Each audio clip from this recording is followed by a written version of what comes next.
Hi, my name is Stacey, and this is my first YouTube video I have ever recorded, and I'm really nervous. I don't know how this is gonna go, but I was thinking about something that I felt passionate on, and that I thought that would be a very positive thing to make a video about.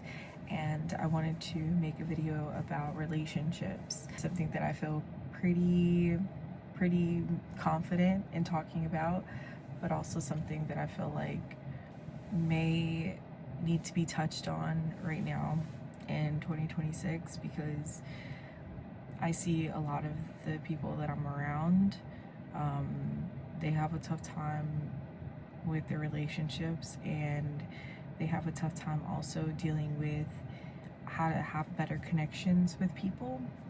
And I feel like the biggest thing that we all misstep on is communication.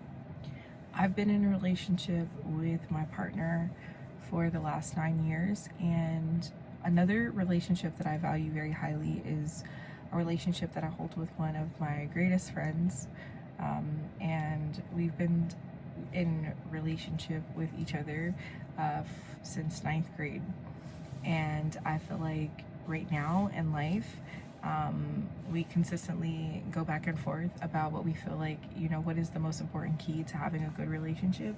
And I always fall back on the communication piece, being able to communicate effectively, and being able to also be able to have people that allow you to have the space to communicate the things that you need in order to be able to have the best type of healthy relationship you can possible.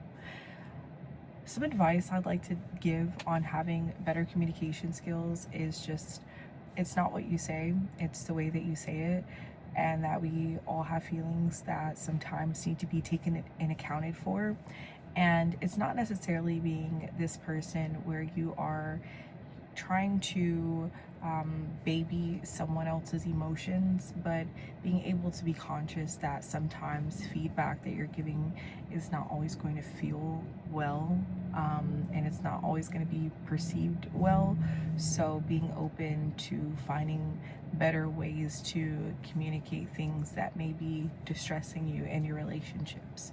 So an example of that I would like to share is that recently I realized that sometimes I would just like kind of do different things around the house, and when it came to my partner wanting to support in these things around the house, I would just automatically just be like, no, I got it, I can do this, I can do this, I can do this. And when my partner asked me, they were like, well, why don't you want my support? Like, I'm here. Like, I don't like seeing you having to take on all of this by yourself. I then, explained to my partner that they work very hard. They're always just trying their best to make sure that everything's taken care of financially, and that they do such a great job at the work that they do outside of our home, that I did not want them to stress and worry and have to fret about the things that are inside the house, that I could take care of those things. And my partner instead was like, no, like, we're a team. This is both of our homes. Like, I want to communicate that you're not by yourself. Like, we should both be working on these things because these things matter to both of us, and you're not the only one having to use these different appliances and clothes and whatever the case is around the house. Like, you're not the maid. And so I was telling my partner I really appreciated it, and that was just the way that I feel like growing up that I contributed, by making sure that, when my mom came home, the house was clean, or that things were put together to where she didn't have to worry about all of that after coming home from work. Another thing that I wanted to say about communication is that, like, sometimes I'm someone who deals with anxiety myself, and sometimes it's not always easy to communicate things. And recently my partner and I were just having a moment of disagreement, and we're not the type of couple where we're disagreeing or we're upset with one another, we yell or cause a scene. We prefer to really just like just say, hey, like, you know what, I'm just gonna give you a couple minutes to yourself, because I feel like that's what's best. And like, why don't we regroup and come back to each other within, you know, X amount of time. But we were in the car driving, and my partner felt a certain way about something that I said, and maybe it was the tone that I was saying it in. But I didn't even realize that I said it in a certain tone that made my partner feel away. And I remember my partner, I looked over and I was just like, are you okay? Like, I know something's wrong. Like talk to me, like communicate with me, like what's going on? Like, what happened? And my partner was like, I just need just 3 minutes just to gather myself, just gather my own emotions, because I'm not sure how I'm feeling right now in this moment. And I immediately was like, yeah, I can do that. Like, I can definitely do that. I can give you 5 minutes. And I did. And when my partner then was able to gather their thoughts and communicate to me what happened, it wasn't a blow up. It wasn't anything like that. I feel like that's just not what someone needs when they're upset. It was just like, hey, love, I completely understand where you're coming from. I think just the way that you said it just hit a little bit harder than I was expecting.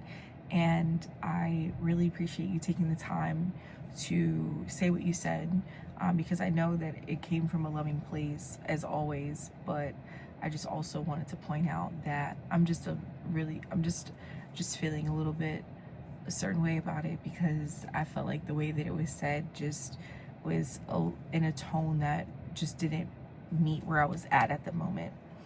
And I was just like, I hear you. I completely hear you, and I accept that, and I appreciate you for saying that and taking the time to be willing to be open enough to tell me how you felt. And I also shouted my partner out and was like, hey, I love that you said that you just need a couple minutes to gather your thoughts, because I know what that feels like sometimes when my anxiety is surging, or I'm upset and I feel like I'm about to cry, and like I can't even gather myself or what I want to say to communicate to you, because so much is happening inside of me. So that was just something I was like, ooh, I'm gonna move forward, like just offering that, like, hey, do you just need 5 minutes to like gather your thoughts? The last thing I was going to say about communication is, like, it's all about trial and error and asking the person what they need. And asking someone what their needs are is very simple. It's just simply going about doing it. It's just about taking the time to care enough and say, like, hey, I want to be a better communicator with you. I want to be able to make a better relationship out of what we've grown in the foundation that we've set. What are some things that I can do better to communicate with you in a way that's most effective towards your needs? And they'll be able to express that. Or, hey, is there things that I could improve on that you think would make things a little bit easier for us to be in a relationship and make things work? Or, hey, you know what? I just want to come to you and I just want to listen. If you're someone who does not listen very well, I sometimes take that approach. Hey, I just want to come to you and I just want to listen. And after they've been able to share everything that they've been able to communicate, I then say, thank you for sharing. Like, I really appreciate you even taking the time out to be able to be open enough to express what's going on inside. And I'm not here to rebuttal anything. I'm not here to make my point come across. I'm just here to listen, and I want you to know that I'm working on that, and I want to be actively better going forward in how I show up in my listening skills, or how I show up for you. I'm not a master at communication, but I've been able to spend the last 9 years working on a skill with the person that is the love of my life, and also someone who makes me extremely happy and full inside. So I want to be able to share that in hopes that it will help other people find ways to communicate with the people that they love in a more gentle and open-minded way. This is my first video, like I said. I would love to know, if you're watching, where you're from. And if you have any advice that you'd like to share as well, I'm sure we could all appreciate it and gain something from it. But yeah, I'm wishing you the best week, and I will see you next time. Much love from Stacey. Until next time.